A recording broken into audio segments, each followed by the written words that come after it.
What are you announcing today?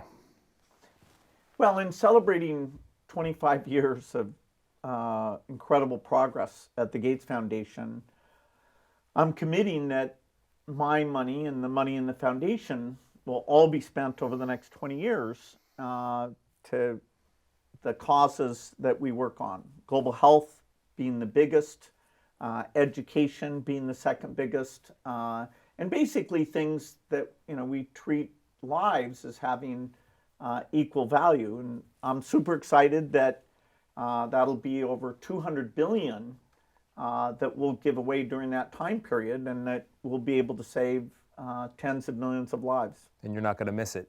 No, I won't. I hope I'm still alive when we finish the 20 years, but I'll save a little bit to be able to buy hamburgers as much as I need. Has any organization in the history of humanity ever given anywhere near $300 billion away? No, this will be for a foundation, a large amount of resource, definitely more than ever before. You could say so. Why are you doing it now? Well, I think it's important to double down on the great success we've had. I didn't know when we got started how much progress we'd make. I saw the tragedy of over 10 million children dying every year. I saw that the vaccines that could save those lives were being given to rich kids who were not at risk and not to the kids in other countries. And so we've been able to make sure that vaccines that stop you dying of diarrhea or pneumonia and other diseases are now getting out to almost all of those kids. And that's why we've gone from 10 million children dying every year to under 5 million children dying every year. And we can do more.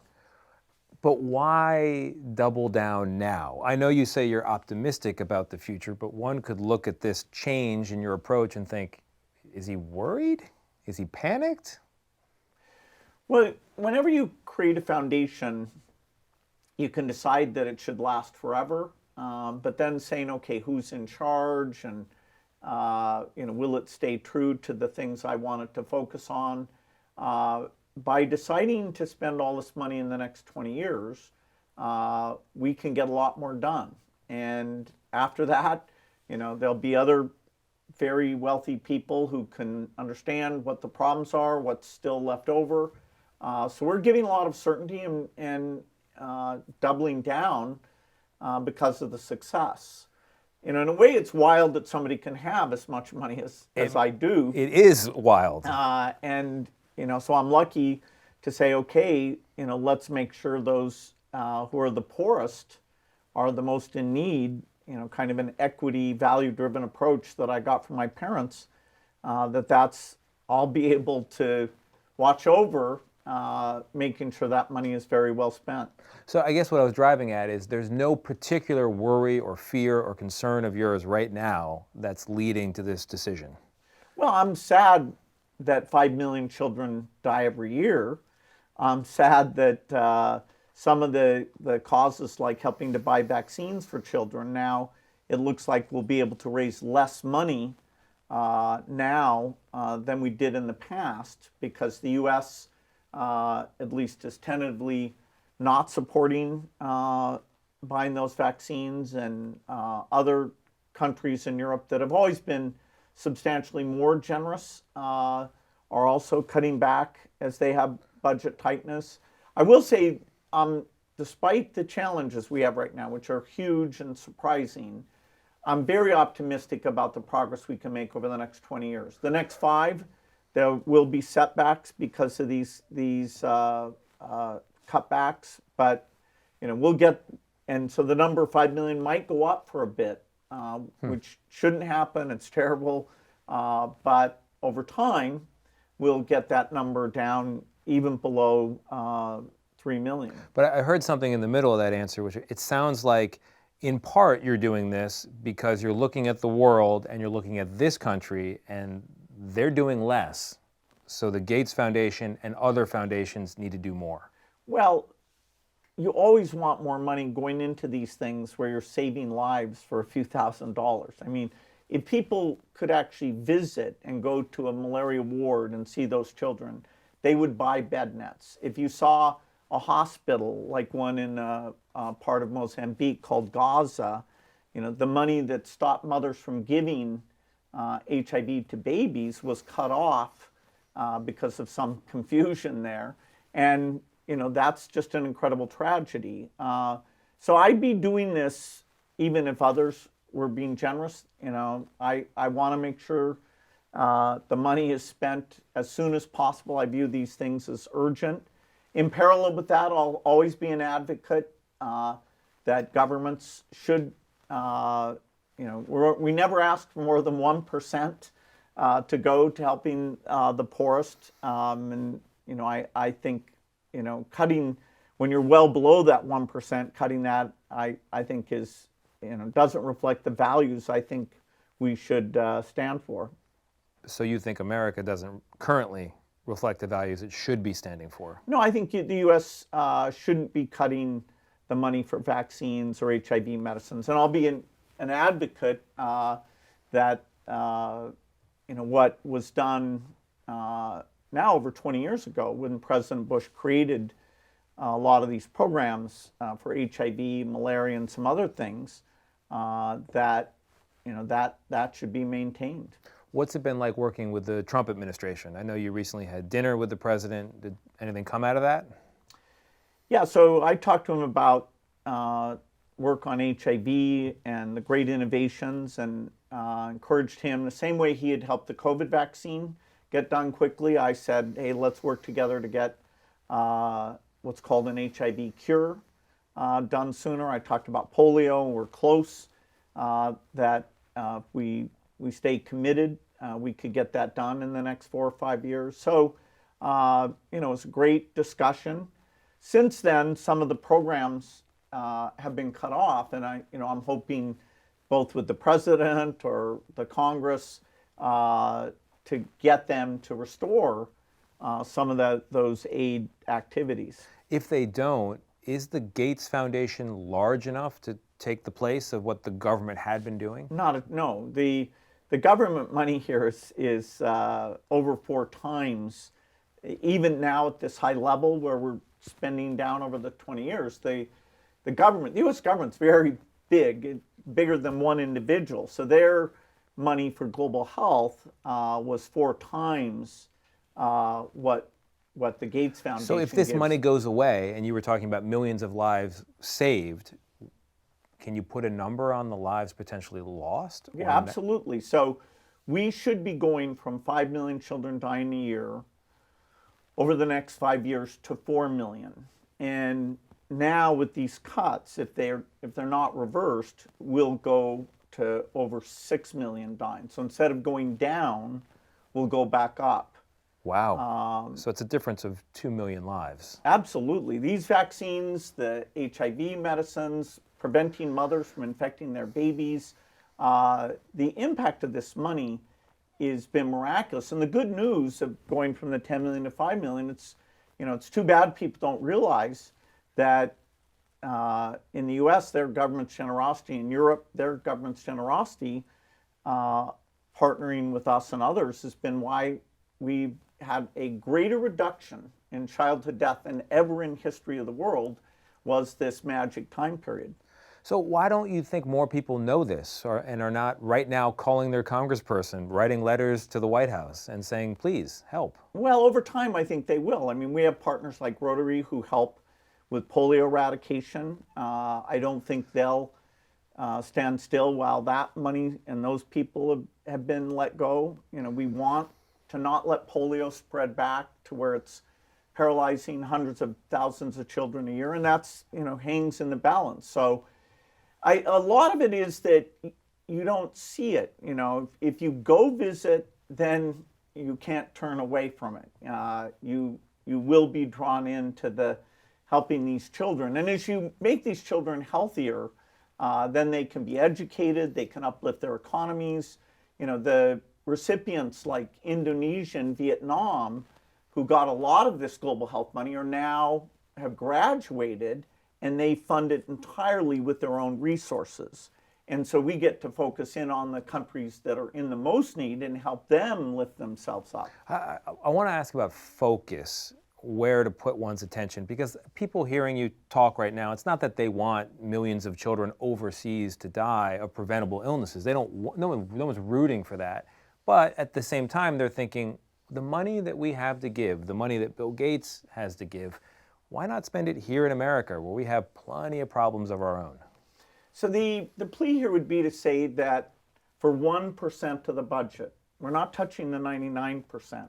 For 1%, if you can save lives for 1,000 times less than we save lives here, and if that creates stability in those countries, so they're thriving countries that'll participate in the global economy, and we don't have to intervene with our military or anything, and the strategic relationship with them where they see that we've helped them advance, and that money is why you'll be able to see a future pandemic early and stop it from spreading like COVID did all the way to the United States. So there's a lot of benefits that come from what is quite, in the scope of the U.S. government, a very modest amount of money. And yet here we are with reports out there that the Trump administration may, by executive order, make it illegal for charities like yours to send money overseas and still get a tax benefit. If that were to come to pass, well, just first off, what's your reaction to that possibility? Yeah, I hope they don't do that. I think that, if you are successful and you care about children dying, you should be able to give, all of these programs, buying vaccines, buying HIV medicines so that mothers don't infect children, buying bed nets. These are things that the U.S. government was giving more than I am to these things. Now that is up for question. But I'd be surprised if they actually said the freedom to help those children is taken away. Okay. You are turning 70 this year. Microsoft is turning 50. The foundation is turning 25. A lot going on. What are you doing to celebrate? I'm stunned that, I'm 70, because when I was young, I thought, hey, those old people don't, they're not very up to date on, what's changing, what's important. And, so here I am. Obviously now, rather than, write code myself or do it hands-on, I'm supporting great young people, scientists who are coming up with new vaccines. Like we're funding a TB vaccine and an HIV vaccine, and we're coming up with new seeds that allow farmers to be more productive, even if the weather's getting more difficult for them. So it's equally fun to be supporting, very young, innovative people and heroes who are out in the field delivering these innovations. But the question was about celebration. Oh, okay. I still like to work hard, but when my birthday comes in late October, I'll, gather hundreds of my friends, and maybe they'll roast me, or we'll just, stay up late. No, it's incredible that I'm very lucky to have these resources. I love doing the work. I get to travel and see the impact. And I'm not working. In my 20s, all I did was work. Those Microsoft days were very intense. Now I'm, more normal. I do take time off. I play tennis. I play pickleball. I get to read, and so I'm not all work. But while you are retirement age and you take a little more time for fun, you're definitely not retired. No, I work full time. I go to Africa and India and go to the labs where these scientists are doing the work. I like to really understand, okay, what's going well, what's not going well. What was it like in the note accompanying this announcement today? You write that you're beginning the last chapter of your career. Just typing those words, last chapter. What's that feel like? Well, I wish I had, even more time, and I hope I'm lucky enough that during the 20 years that we spend all of these resources, that I'll be able to both help guide it somewhat and, see the work and make sure that others, are going to step in to pick up where whatever doesn't get done during these next 20 years. No, I don't feel like a 70-year-old. That always kind of is like, wow, how did that happen? But I have to say, okay, this is the last part of my life, and I'm a steward of these resources. I should make sure that it's well spent. Warren Buffett's generosity, that's always, I've felt a huge responsibility to make sure his generosity is highly impactful, and now this is the last stage of all that. I once sat down with Dolly Parton in an interview like this, and I asked her, what does she hope the world says about her 100 years from now? And she said, I hope they say, doesn't she look good for her age? But it does raise the question, Bill.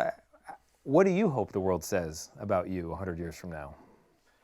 Well, I have no interest, in that. If I cared about that, maybe I'd make the foundation a foundation that lasts forever. And other people choose to do that. That's fine. I don't think that's the way to have the most impact. Most of the things I work on will no longer be problems. TB should be eradicated, measles should be eradicated, malaria. And so, people might be puzzled. What were these things? Just like smallpox has been eradicated, nobody has to worry about that now. What an amazing thing to say. The problems that you're working on now and taking on in the next 20 years, you think 100 years from now will feel like distant memories. Yeah, I think we'll treat all children's lives as having value because the world will be rich enough and the innovative tools to let you do that will be so strong.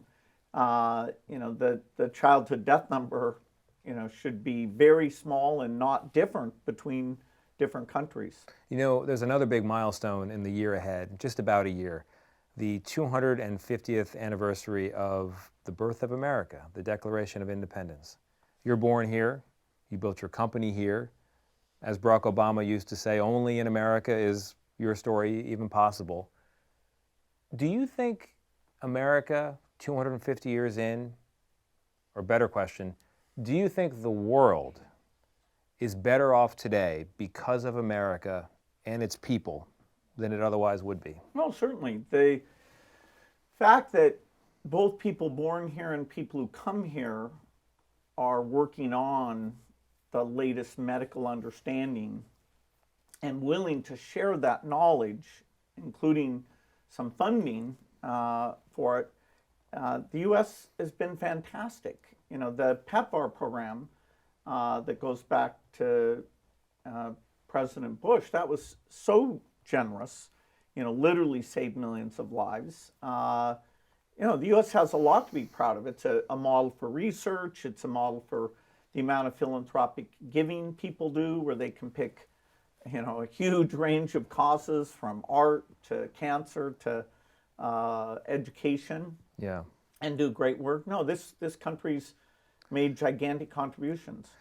And yet, and I've covered this when I talk to young people, poll after poll shows that most young people don't believe, or at least don't have a positive view of capitalism. And many of them don't have a positive view of America. What are they missing? I think you must be misreading those numbers somewhat. I'm definitely not misleading the capitalism number. Only 40% of people under the age of 29, young people, have a positive view of capitalism, according to Gallup. Well, I wonder what their thinking is the alternative to that. I mean, certainly, we've seen where you have East Germany versus Western Germany, you have North Korea versus South Korea, you have societies that are culturally identical at the start, and one runs a more capitalistic system than the other.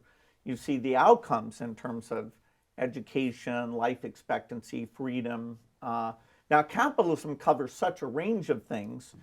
should taxes on rich people be higher? That's within capitalism. Sure.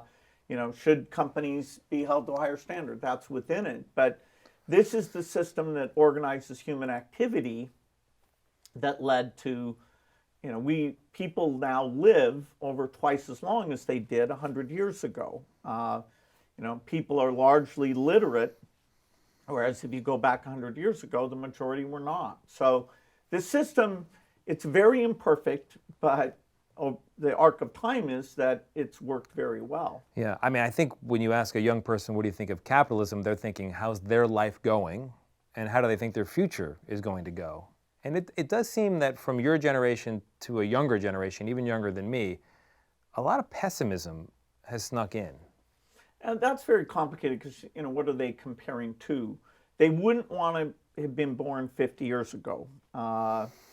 Honestly, if they think so, that's one of those factual difficulty problems. We are far, far better off today. But this is fascinating because 50 years ago they would have said, I could have a high school degree, still have a job where I can save a little money, take a vacation, own a car, own a home, retire with dignity, and hope my children are better off, and expect that my children will be better off than me. People today don't even want to have kids in larger numbers than we've seen before. The U.S. birth rate is down somewhat. All rich countries, over time, you actually have some reduction there. This is the best time to be alive. If you get cancer today, it's better than 50 years ago. If you're a woman, if you're a gay person, if you want to learn a variety of things, yes, there are problems. We need to solve Alzheimer's. We need to get rid of polio. But now we have the tools that it's within our reach to make those advances. Let's go back to the three big goals for the future of the Gates Foundation. One being eliminating childhood deaths, infant deaths, and deaths of mothers in childbirth. The elimination of infectious disease. Before I get to the third, which is about prosperity, and I think is a longer conversation, what are you most excited about technologically that's going to help you accomplish those goals? Well, malaria is this terrible disease that was in America but got eradicated. We have tools now that give us a chance to completely get rid of that. Malnutrition is a terrible thing. Most kids in Africa don't ever develop their brain or their body because their diet isn't quite right. And that's just a huge tragedy. HIV, we have 40 million people in the world living with HIV, and they don't live their full lifespan, even if they're taking their medicine. And so we need a tool that actually does a real HIV cure. In every one of those areas, the Gates Foundation is funding brilliant scientists. We have trials underway. And so even in this 20 years, I'd expect to have advanced each of those problems. On that third area, putting people on a path to prosperity, education is a big part of it. You write about that. AI is a part of education. I've asked the heads of some of the major AI companies the following question, and I'll ask you. What do you think a 7-year-old, a first grader, needs to know today to be ready for the world that AI is creating? Well, in a certain sense, it's going to be so novel that none of us are ready for it. But some of the aspects of it are incredibly positive. I mean, we're already creating these AI tutors. So I went to New Jersey to see how a form of AI called Khan Amigo from Khan Academy was being used by the math teachers there. And it was great to see the kid who was way behind, it was helping him. The kid who was way ahead, it was helping him. The promise in areas like health and education of AI improving the world is phenomenal. Kids will choose what they're interested in. They don't all have to be AI scientists. That we only need a small portion to go and do that. But for any young person now, AI can foster their curiosity, help them learn new things. So it's a very empowering tool. It is an empowering tool, but what I'm driving at is if AI can do most everything the human brain can do in the near future, what do we need to prepare the human brain for? What do we get up in the morning and contribute to the world if AI can do everything? Well, that's called the embarrassment of riches problem, that you won't have to work the long hours that you work today. You won't have a shortage of doctors and huge waiting lists. If a kid in the inner city feels like, God, math's not for me, I'm confused, they'll be able to seek encouragement and get things that motivate them to learn those things. And so it's true that if you solve so many of society's problems, society will get to decide, how do you spend time? And how quickly that comes, you'd get pretty broad disagreement, but in general, that's where we're headed. And so that, we'll have more freedom. It's a lot better than things going backwards, where we don't, particularly if you look at a place like Africa, millions die because there's not enough doctors. And we'll use AI to provide medical advice that will eliminate that tragedy. So what do you teach a first grader to be ready for the world ahead? I don't think you would change what you're doing today. If they encourage them in the subjects they like. Over the next few years, the AI tutors will come in and help teachers, help them engage their students and motivate their students. But it's not like there's some new curriculum that we need to adopt. All right, that's interesting. You mentioned Alzheimer's. Your father died with Alzheimer's. My grandfather died with a rarer, similar disorder called supranuclear palsy. And every day I think about it. I'm sure you think about it too. Where are we with understanding the brain and how to prevent illnesses like this? Well, there's a lot of resources being put into Alzheimer's research. I've funded some things. Can I ask you before you get into that, do you worry? Because I worry with my grandfather. Do you worry about the path your father went down and whether these next 20 years you could follow? Well, certainly, once you get to your 80s and 90s, your risk of all kinds of diseases is very high, and we'll all, eventually succumb to these things. I'm not putting my money into my longevity or the medical risks that I have. Yeah. Most of my money goes for deaths that are very cheap to avoid. I did pick Alzheimer's because I met some of the researchers there, and we now have a blood test where you can see what your amyloid levels are. There's a lot of work going on with drugs. People like Eli Lilly have trials out that maybe if you're accumulating amyloid, you can use an antibody drug to get rid of that and prevent or reduce the chance of getting Alzheimer's. So I'd say this field over the next 10 years will be very different. That's why I fund some of that work. I stay up to date on it. We're gathering data about all the people who have Alzheimer's so scientists can try out different ideas. They all want me to ask you about measles. I find measles to be something hard to keep covering because the knowledge is available if people want to utilize it. Get a vaccine, your risk goes way down. People don't seem to want to utilize it, and you and I having a conversation about it or scolding somebody or telling them what they need to do, a conversation about it doesn't seem to help. In fact, on some level it seems to hurt. People are offended to be told what to do. Well, the number of measles deaths in the U.S. won't be large. It'll be a lot larger than it should be because of the skepticism from people in positions of leadership about the vaccine. It'll cause more deaths outside the United States because it's over 300,000 deaths a year. And so, that to me is deeply unfortunate. I've seen children who have measles who are dying of measles. It's horrific. The U.S. is lucky that we don't have much of that. We had a thing in Samoa where they stopped using the vaccine, and pretty quickly they had a lot of deaths from measles because of that. So It's a medical miracle, and I wish we were using any influence to encourage people to vaccinate. But it seems like the more you push vaccines, the more some people are resistant to the push. That's the trap that I struggle to get out of. I don't know how anyone does.